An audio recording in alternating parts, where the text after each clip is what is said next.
Everybody has their own favorite thing about the Yu-Gi-Oh! TCG. For some people, it's the trading and collecting aspect. For other people, they like experimenting with new decks on Yu-Gi-Oh! Pro. For me personally, though, and for many people, especially my friends, we like going to physical Yu-Gi-Oh! Tournaments. That's where I personally get the most enjoyment out of the Yu-Gi-Oh! Trading card game. I love sitting down and playing against an opponent, whether or not it's a close duel or a complete blowout. I always learn something and have a ton of fun, and that is what I like the most about Yu-Gi-Oh! In today's video, I want to talk about 5 awkward situations, 5 awkward opponents that you might face at a Yu-Gi-Oh! Tournament, whether or not it's at locals or regionals or YCS. And I've faced all of these, I've experienced all of these opponents many times over, and I'm sure that you guys have as well. So in today's video, I'm not only just going to talk about the 5 awkward opponents, I'm also going to talk about some situations where you can actually alleviate the issue with those opponents, because every duel is salvageable, and many of these you'll notice aren't necessarily from a gameplay standpoint. It's just how your opponent's mood is or how they're like. But in general, I always feel there's a situation where you can sort of recover it and make it a positive situation for both players involved, which is really cool, because in general, I really want people to continue playing Yu-Gi-Oh! You don't want one player not having any fun the whole duel. You want at least both players to take something away from the match. So by turning it into a positive situation, you can make more people continue to play Yu-Gi-Oh! And grow the game over the years. Without further ado though, let's start with number 1, the distracted opponent. And the distracted opponent is one that I'm very familiar against, especially at a local level, not so much at the regional and YCS level where people are taking it more seriously,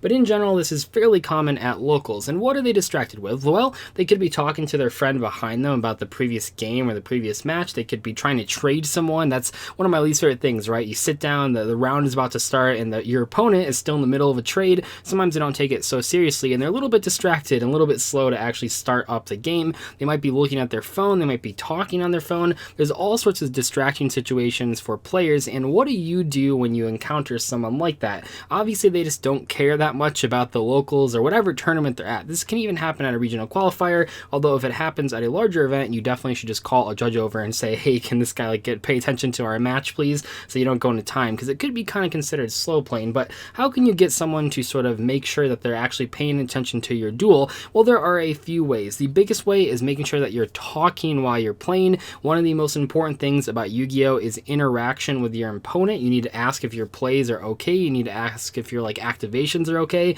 All these sort of things that require your opponent to say things back to you. If your opponent is distracted when you activate a card, don't just sit there and wait for them to notice that you activated something. Actually ask them, go out of your way and say, hey, do you have a response to this? After enough times, they'll finally figure out, maybe I should pay attention to the duel that I sat down to. Next up, another awkward opponent that you might come across is someone that really is confused about every single ruling that happens to happen throughout the match. Now, this might be because they're a newer player or a returning player, and that certainly happens. I know that I've encountered many returning players back at regional qualifiers and even YCSs, but it also might happen because if you're playing like a rogue strategy, or even they're playing a rogue strategy, they might not know what their cards do or what your cards do, and they might not know sort of problem-solving card text and how to really read cards.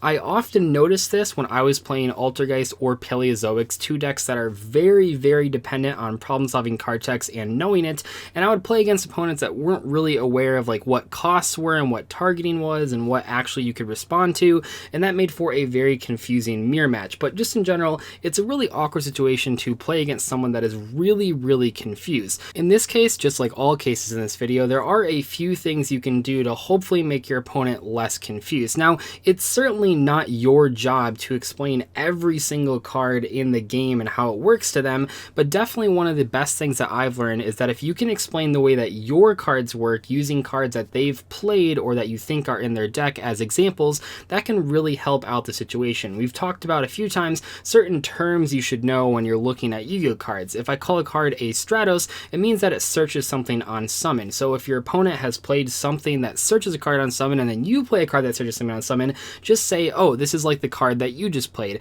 Oftentimes that can really speed up the process for them, especially if they've never seen any of your cards. Just sort of explain to your opponent the gist of what the card does, especially if you hand the card to them to read and then explain it out loud as well. In general, when you do this, your opponent now has 2 different opportunities to understand the card. They read the card, so if they read it correctly, they can understand it, and also they're hearing you talk about the card out loud.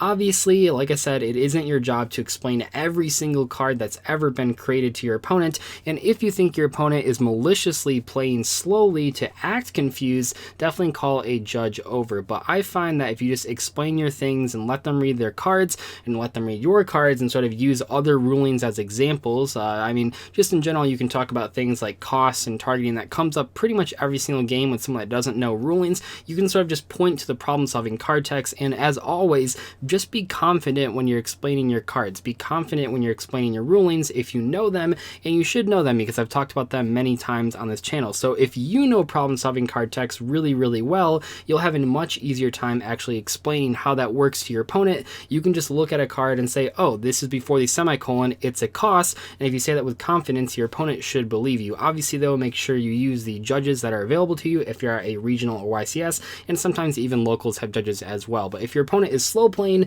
definitely sort of watch out for that and sort of say, hey, I know you don't know these cards, I know you're a little bit confused, but we can't go into time just because you're taking like 5 minutes to read every single card. Next up, I want to talk about a very awkward thing that can happen, especially at the higher events and especially in the later rounds.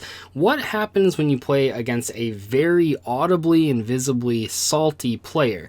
Now, saltiness is something that often happens at the end of a match or after the match is completed, but sometimes you'll draw that one perfect card. You'll top deck the Regeki, you'll activate evenly match, and they won't have a counter for it, and your opponent will get salty in the middle of a game before the match is over.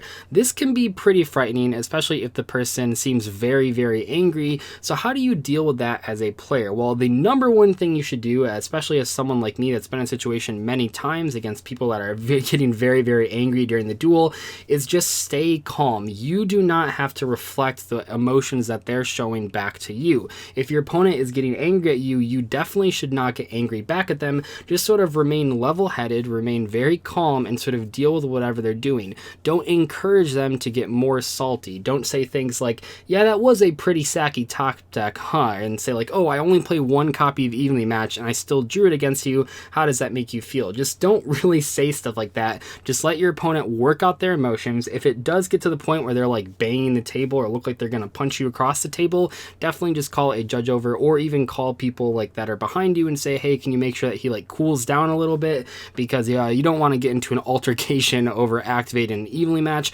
Obviously that isn't worth it. But just in general, just stay calm against those salty players. Let them be salty after the match. Everyone's going to be salty from time to time, but if it's happening during the match and if they're actually getting very emotional and very angry, you got to watch out for that and just make sure that you stay level-headed so that if they go off the deep end, at least one person in the match is sort of knows what's going on and can react in a diplomatic way. Another awkward opponent that you might come across is a little kid, mostly because you don't want to be the bad guy that just demolishes them completely, but also you don't want to be the guy at locals that loses to a little kid and you never live it down. So you're in this awkward limbo situation where you don't want to go too hard on them, but you don't want to go too easy on them because then they might draw the perfect out to your hand and you might end up losing the match. It's just this very uncomfortable situation all around. Also keep in mind though that this is a children's card game by definition, and little kids are the future of Yu-Gi-Oh! And what Konami is sort of advertising to as the core demographic that plays this game. Obviously at the bigger tournaments you'll mostly find older players, but I really do support Dragon Duelists and Dragon Duels in general. Dragon Duels are an excellent way for little kids to play against kids their own age with decks of similar power level, and when you play against little kids in a main tournament at a locals or regional or YCS, sort of keep in mind as you're playing them that you don't want to just make them quit the game right after that round. You want to give them a chance. You don't want to go easy on them necessarily, but you want them to sort of continue playing Yu-Gi-Oh! So that there are future people playing Yu-Gi-Oh! 10, 20 years from now. I also try to give them encouraging words of advice after the match. Even if they didn't win a single game, you can at least congratulate them on some play that they might have done throughout the match. I think that's a very good way to positively encourage them to maintain their status as a Yu-Gi-Oh! Player without giving them this awkward situation where you're like giving them free wins or you're full comboing off against them. Just say that they did something well in the game. Even if it was something super simple, that sort of positive influence can go a long way, especially if they look up to you as an older player. And lastly, the final awkward Yu-Gi-Oh opponent that I'm going to talk about in this video, and one of the ones that I hate the most because it is just so uncomfortable and I don't personally know how to deal with it super well, and that is the bored opponent.